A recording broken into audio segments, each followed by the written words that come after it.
আকাশের অবস্থা খুব খারাপ, মারাত্মক বৃষ্টি হচ্ছে গাইস। আরে যেটু আসতে গাড়িটা থামতে তো দিন।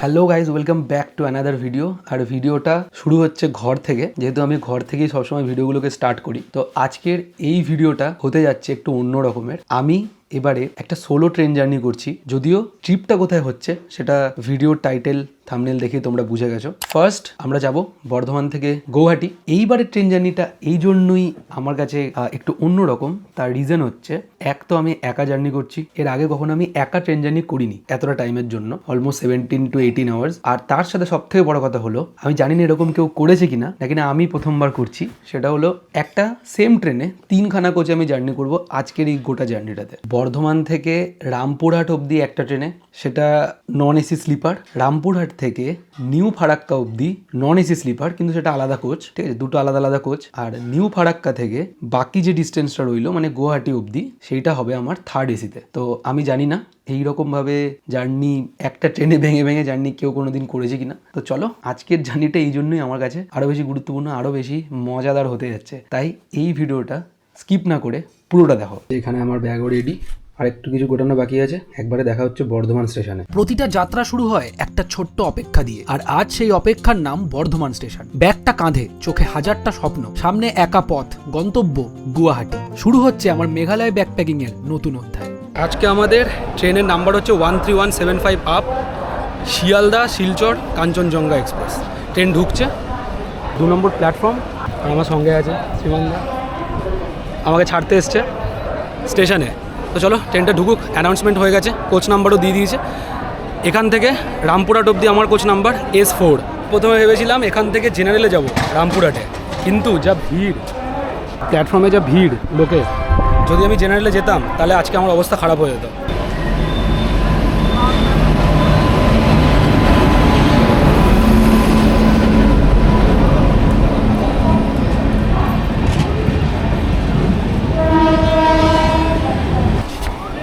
এইটা আমাদের কোচ আজকে S4। হ্যাঁ হ্যাঁ,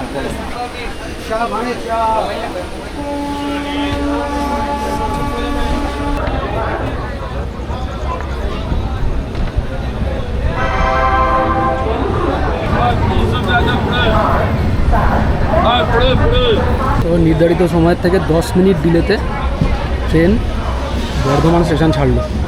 আপাতত রামপুরহাট অবধি আমার সিট এটাই, window seat, lower birth 60, S4 60।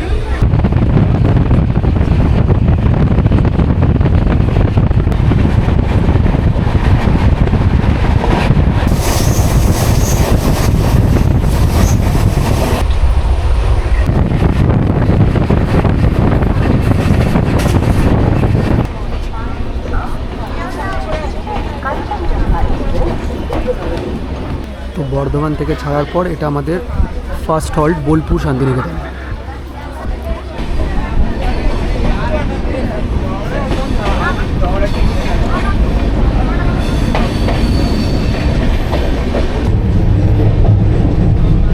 আপাতত ট্রেন আছে আহমদপুর জংশনে। আর আমি বেশি স্টেশনে নেমে এখন আপাতত ভিডিও করছি না, তার কারণ যতক্ষণ না আমি আমার থার্ড এসি, যেটা আমার মেন জার্নি ফারাক্কা থেকে, মানে যতক্ষণ না ওই কোচটাতে আমি উঠছি ততক্ষণ আমি বেশি প্ল্যাটফর্মে নেমে কভার করবো না। এখানে 2 মিনিটের হল্ট আছে, আর আমি একবার ওখানে সেটেল করে যাই ফারাক্কা থেকে, সেটা দিয়েছে, তারপরে ওখান থেকে পুরোটা কভার হবে।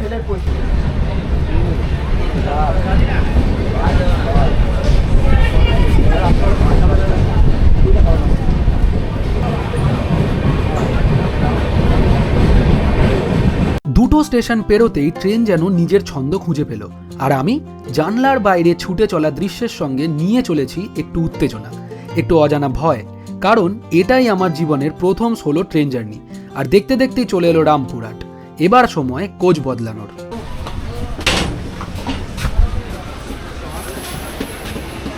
আপাতত এখন রামপুরহাটে, আর এখান থেকে আমার সিট হচ্ছে ওই দিকের আপারটা 6 S36, এখান থেকে ফারাক্কা অবধি।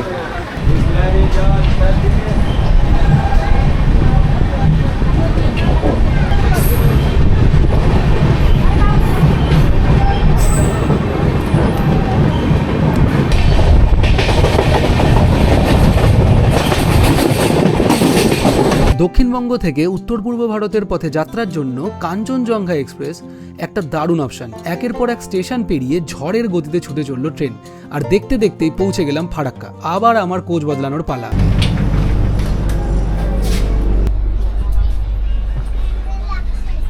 সো গাইজ, সেই S3 থেকে এখন আমার বুকিং নিউ ফারাক্কা জাংশন থেকে B2-তে আপার বার্থ পড়েছে।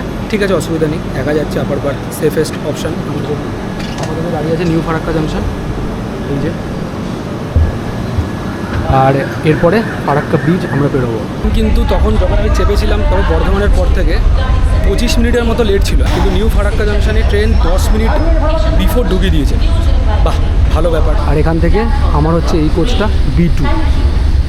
গরম ভালোই আছে, আর গরমের মধ্যে অবস্থা খারাপ হয়ে যাচ্ছিলো এই 4 ঘন্টা জার্নি করে। এখন এসিতে এসে একটু আরাম পাওয়া যাবে, আরামসে ফারাক্কা ব্যারেজ দেখিয়ে দুপুরের খাবার খেয়ে আমি চললাম ঘুমাতে।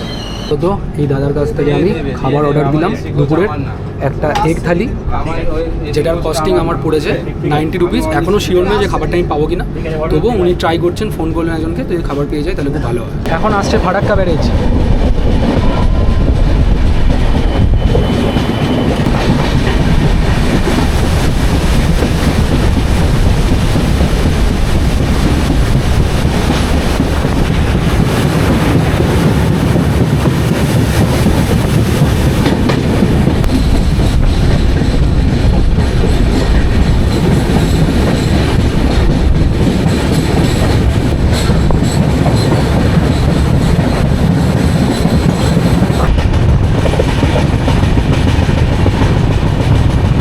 জানতাম আর মাত্র একটা রাতের অপেক্ষা, তারপরই সামনে খুলে যাবে বর্ষার সবচেয়ে সুন্দর ক্যানভাস, মেঘালয়।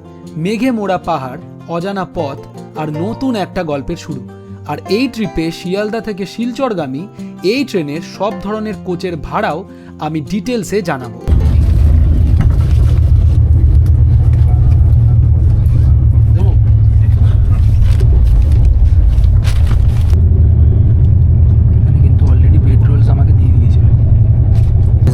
দুপুরের 1:50, আর এখানে আমাকে খাবার আমি অর্ডার যেটা দিয়েছিলাম সেটা কিন্তু চলে এসেছে। এই ডিম ডালটিতে আছে 2টো ডিম, এখানে ডাল আছে আর ভাত আছে। কোয়ান্টিটি একজনের জন্য এনাফ।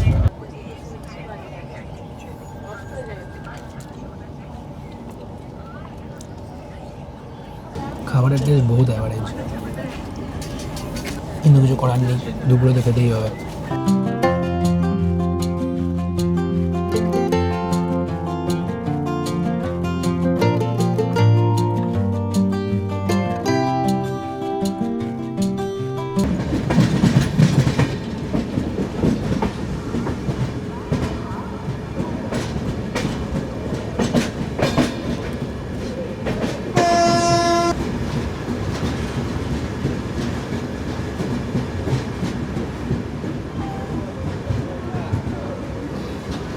গাইজ, এখন আপাতত আমরা চলে আসলাম NJP স্টেশন, নিউ জলপাইগুড়ি। নির্ধারিত সময়ের থেকে 7 মিনিট ডিলেতে এখানে এসে আমরা ঢুকেছি।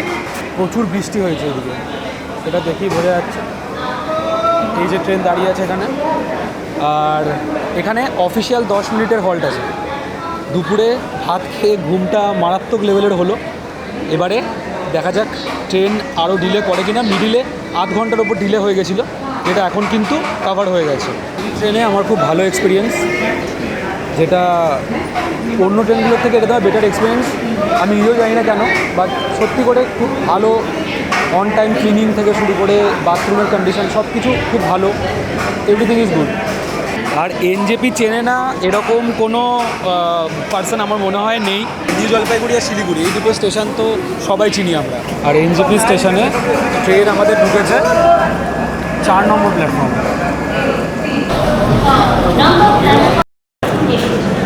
আমি কিনে নিয়েছি রেলনির। আর একটা জিনিস মাথায় রাখবে, এই রেলনিরের দাম কিন্তু 14 টাকা, বা কোনো কোনো জায়গায় 15 টাকাই নেয়।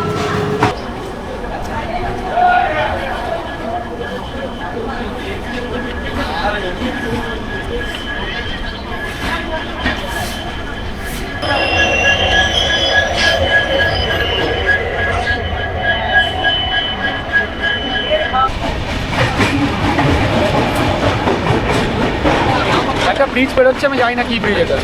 অনেকেই জানতে চান এই রুটে ট্রেনে যেতে ঠিক কত খরচ পড়ে, তাই আগে সেটাই বলে দিই। শিয়ালদা থেকে গুয়াহাটি পর্যন্ত স্লিপার ক্লাসের ভাড়া প্রায় 475 টাকা, থার্ড এসির 1280 আর সেকেন্ড এসি 1840 টাকা। আকাশের অবস্থা খুব খারাপ, মারাত্মক বৃষ্টি হচ্ছে গাইস।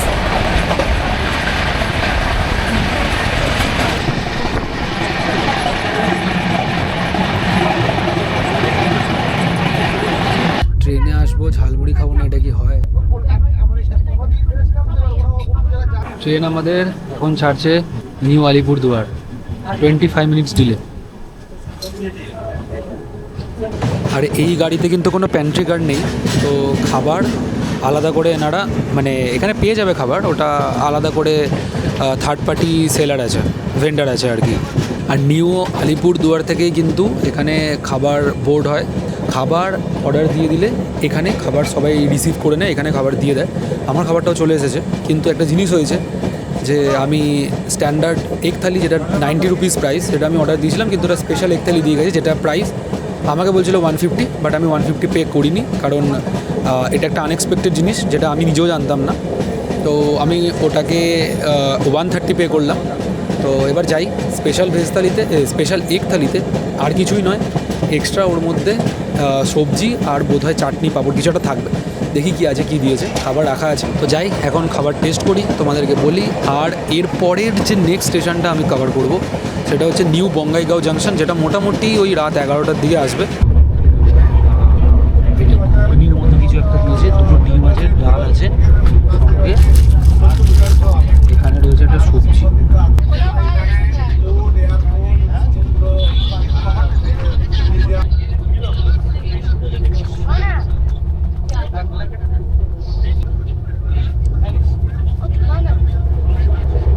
একমাত্র এই ডিমের কারিটাই তাও একটু ভালো ছিল, বাকি সব অ্যাভারেজ।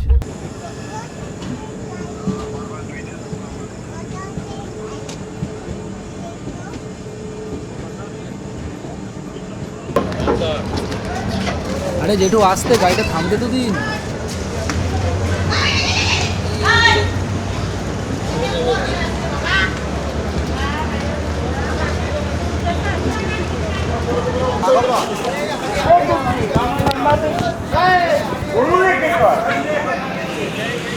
তো বর্ধমান থেকে স্টার্ট করে 26টা স্টেশন ক্রস করে 27 নম্বর স্টেশন আমরা এসেছি, platform number 3 new Bongaigaon junction.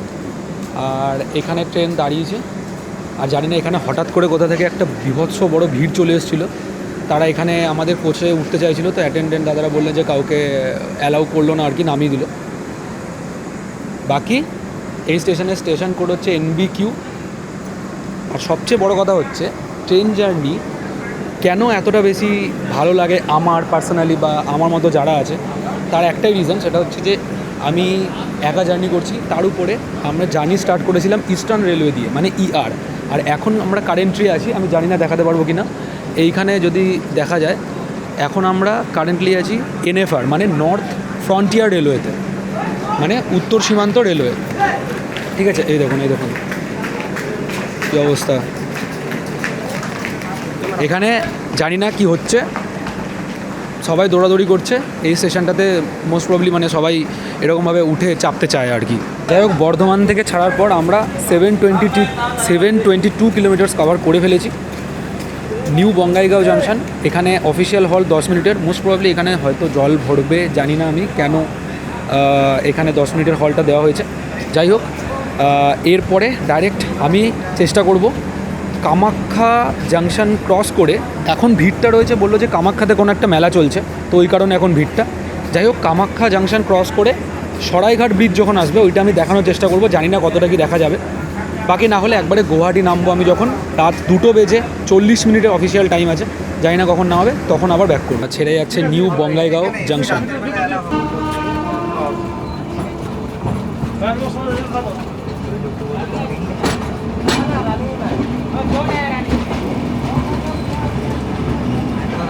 তো দেখো, ওভারনাইট ট্রেন জার্নি আমি অনেক করা করেছি, আজ অবধি অনেক করেছি, কিন্তু ব্যাপারটা হচ্ছে এবারের ওভারনাইট ট্রেন জার্নিটা আমার একার, মানে এটা প্রথমবার আমি একা ট্রেন জার্নি করছি।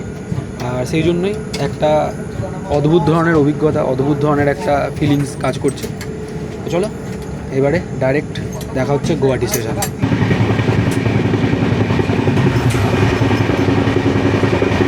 সো গাইজ, আমাদের গাড়ি এখন কিন্তু কামাখ্যাতে দাঁড়িয়ে আছে, আর কামাখ্যাতে ঢুকেছে 1 ঘন্টা আগে। মানে আবার সেই মালদা টাউন দীঘা এক্সপ্রেসের মতো। আমি এই ট্রেনটাতে আপাতত বর্ধমান থেকে চেপে থেকে আমার কোনো রকম প্রবলেম হয়নি, কিন্তু এখন একটু হালকা লাগলো যে এখানে মনে হচ্ছে অলমোস্ট 1 ঘন্টা এখন এখানে দাঁড়িয়ে থাকবে। এই যে কামাখ্যা স্টেশনে দাঁড়িয়ে আছে, আর কামাখ্যা স্টেশনে কিন্তু বীভৎস ভিড় ছিল। তার কারণ হচ্ছে এখন কিছু একটা মেলা চলছে, আমি জানি না ঠিক, ওই জন্য এখন প্রচুর ভিড়। কেউ কেউ তোমরা এসছো নাকি এই মেলাটাতে, তারা যদি কেউ দেখো তাহলে কমেন্ট করে জানিও। কামাখ্যা স্টেশন ক্রস করে একটা দারুণ অদ্ভুত ভিউ পাওয়া যায়, সুন্দর লাইট, পাহাড়ে লাইট দেখা যায়। চেষ্টা করব ওটাও দেখানোর। কামাখ্যা স্টেশনের স্টেশন কোড KYQ, আর ঢুকেছে 3 নম্বর প্ল্যাটফর্মে। এখানে ঢোকার টাইম হচ্ছে রাত্রি 2:20 কিন্তু এখন ঘড়ি বলছে রাত 1:48। ঢুকেছে 15 মিনিট আগে। আমার মাইকটা একটা ইস্যু করছিল, আমি একটুখানি ওয়েট করে তারপর নামলাম প্ল্যাটফর্মে। এখন দেখা যাক কতক্ষণে গুয়াহাটি পৌঁছায়। আর এখানে দাঁড়িয়ে থাকাই ভালো, কারণ বেশি তাড়াতাড়ি নামিয়ে দিলে তখন আমাকে গিয়ে আবার ওয়েট করতে হয় আমার শিলং পৌঁছানোর জন্য। নেক্সট এপিসোডে তোমরা যে ভিডিওটা দেখতে পাবে সেটার জন্য, নাহলে আমাকে অনেকক্ষণ আবার ওয়েট করতে হতো। আবার এখন দেখছি আমার কাছে মেসেজ হলো বৃষ্টির অ্যালার্টও দিচ্ছে। এই ট্রেনে কিন্তু প্রতিটা বার্থের সাথেই রিডিং লাইট আছে, এটা কিন্তু দারুণ ব্যাপার। চলো, জয় মা কামাখ্যা, জয় মা কামাখ্যা বলে এখান থেকে কামাখ্যা থেকে আমাদের ট্রেন ছেড়ে দিল একদম অন টাইম।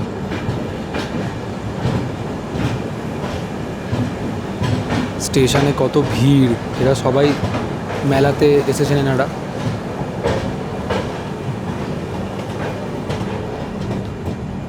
আমাদের নেক্সট স্টপেজ হচ্ছে গুয়াহাটি জংশন, আর সেখানেই আমরা নেমে যাব আমাদের যাত্রাপথের most probably 29th station, 29th বা 30th স্টেশন। আমি 4 বছর আগে এসেছিলাম 2022 সালে কামাখ্যাতে মন্দির দর্শন করতে, ঘুরতে। তোমরা ভিডিও হয়তো আমার চ্যানেলে দেখেছো। আর আবার 4 বছর পরে এখন আমি এসেছি এখান থেকে। তোমাদের একবার বাইরেটা দেখাবো।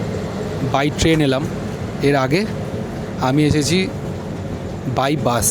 আর হ্যাঁ, আরেকটা আপডেট, সেটা হচ্ছে যে যদি তোমরা কামাখ্যা স্টেশনে নামো, কামাখ্যা জাংশনের বাইরে থেকেই তোমরা গাড়ি পেয়ে যাবে কামাখ্যা মন্দির যাওয়ার জন্য। আমি জানি না ভিডিওতে বোঝা যাচ্ছে কি না, বাট সামনে যেটা দেখা যাচ্ছে ওটা কিন্তু পাহাড়।